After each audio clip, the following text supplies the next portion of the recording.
Vamos a entrar con el análisis. Para ello nos acompaña Dani Chao, es profesor en estudios internacionales, nos acompaña desde Nueva York.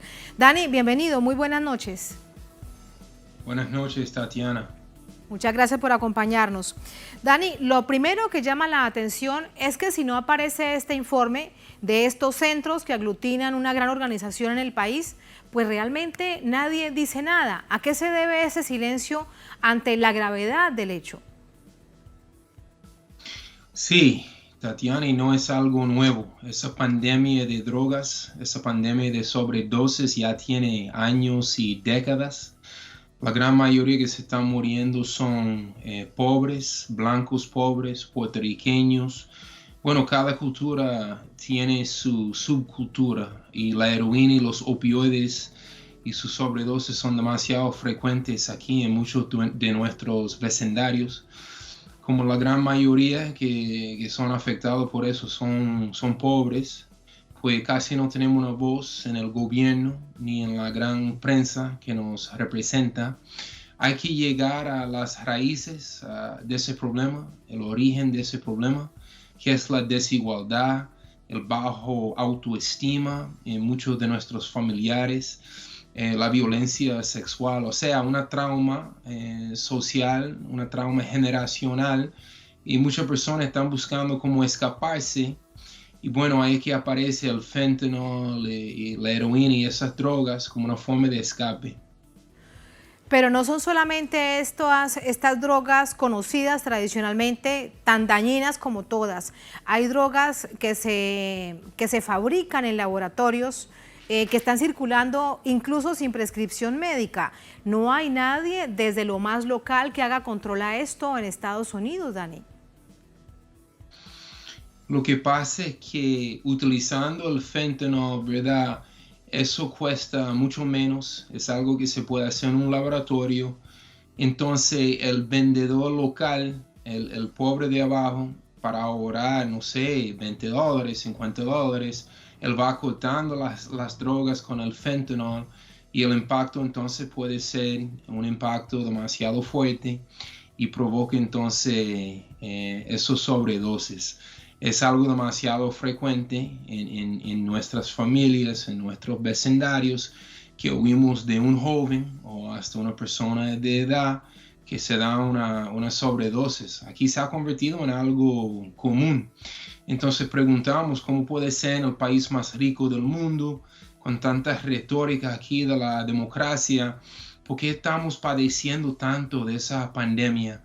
Es una pandemia que ha existido mucho antes que el COVID-19, pero cuando llega el COVID-19 hay más aislamiento social, hay más ansiedad, hay más desempleo, hay más problemas sociales que provocan que más personas buscan entonces ese escape, no pueden confrontar el día a día, se sienten como fracasos en la sociedad y ahí es que aparecen esas drogas como un escape temporáneo, pero algo que llega en muchos casos a la muerte, como estamos viendo en esas estadísticas alarmantes. Dicen, por ejemplo, a través de la información de este estudio lo siguiente: se trata de la continuación de una tendencia terrible, dicen los expertos del instituto. Los índices de muertes por sobredosis han ido en aumento desde hace décadas. Se incrementaron a un ritmo sin precedentes junto antes del comienzo de la pandemia de COVID-19 en Estados Unidos. Esto lo dijo la doctora Nora Volkan, directora del Instituto Nacional sobre el Abuso de Drogas. Así que no todo está directamente relacionado con la crisis de la pandemia, era una crisis que venía de antes. ¿Cuáles son las razones para que antes de la pandemia ya se viera esta situación tan grave, Dani? Según todos los estudios que yo he hecho por mi profesión como analista y como profesor, pero también porque mis propios primos y hermanos y demasiados familiares han padecido de eso, según todo lo que yo he estudiado a nivel político y a nivel personal, la gran mayoría de los sobrevivientes y los que se mueran es porque han sufrido una trauma sexual, una trauma de violencia doméstica, de violencia en su juventud, y ahí entonces no saben dónde ir para lidiar con esa trauma. Entonces la heroína se convierte en ese escape. Nosotros podemos ver claramente Así que que, es Dani, algo no hay un bien. sistema público que atienda de una manera estatal como acción de carácter pública una situación de esta, no importa el caso que sea, pero es una necesidad de un paciente, además beberse de esta manera como una persona enferma para acudir al servicio social. Esto entonces no existe. Casi no hay trabajadores sociales, casi no hay maestros que vienen de nuestras comunidades. Muchas veces los maestros vienen de afuera, a los vecindarios latinos y afroamericanos. Muchos maestros, muchos trabajadores sociales, si es que están, son blancos de los suburbios o las afueras.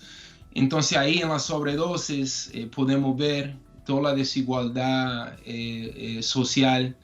Entonces tenemos que entender que es el sistema que produce ese resultado inevitable. Por ejemplo, con la salud pública hay programas que se llaman methadone, son clínicas de methadone. Ellos te dan como una droga para reemplazar la adicción a la heroína.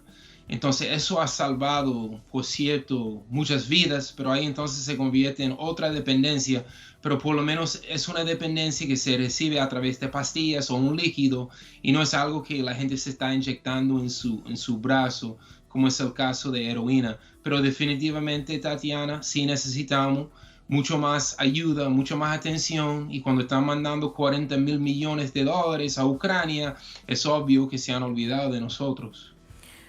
En una situación tan grave, cuando vemos que las estadísticas van en aumento. En 2021 más de 100.000 personas han muerto por sobredosis en Estados Unidos. Para despedirte, hay otro punto del que estabas reflexionando que quiero preguntarte un poco más. Uno es el acceso a todas estas drogas de manera ilegal, pero otro punto es cómo funciona el sistema que además te vuelve adicto legalmente a través de una cantidad de medicamentos que se entreguen, que también es algo bastante naturalizado, digamos, en Estados Unidos. ¿Cuánto hay de adicciones y de sobredosis en esos casos, Dani? Son demasiados. El gobierno ha tomado algunas medidas contra algunas de las grandes corporaciones farmacéuticas, pero es muy fácil. Si tú tienes dolor en la espalda por tu trabajo en construcción, si tú tienes mucho estrés y no puedes dormir, puedes ir a cualquier médico. Los médicos trabajan con esas grandes corporaciones, entonces van flojando y no sé cuántas pastillas, y ahí muchas personas se vuelven adictos. Después no pueden conseguir esas pastillas que son más costosas. Después de un mes o dos ya están adictos. Entonces, ¿qué tiene que hacer? Tiene que ir a buscar algo más fuerte, pero más barato. Y ahí se convierte en una dependencia con el fentanyl, con la heroína. Así se han muerto, bueno, cada año se están muriendo por encima de 100.000. O sea, nada más en 6 meses más o menos llega la cantidad de soldados norteamericanos que se murieron en los 12 años durante la invasión y bombardeo a Vietnam en los años 60 y 70. O sea, es una verdadera catástrofe social. Muchísimas gracias, Dani, por ese análisis. Muy buenas noches. Gracias a ustedes, Tatiana. Muy buenas noches.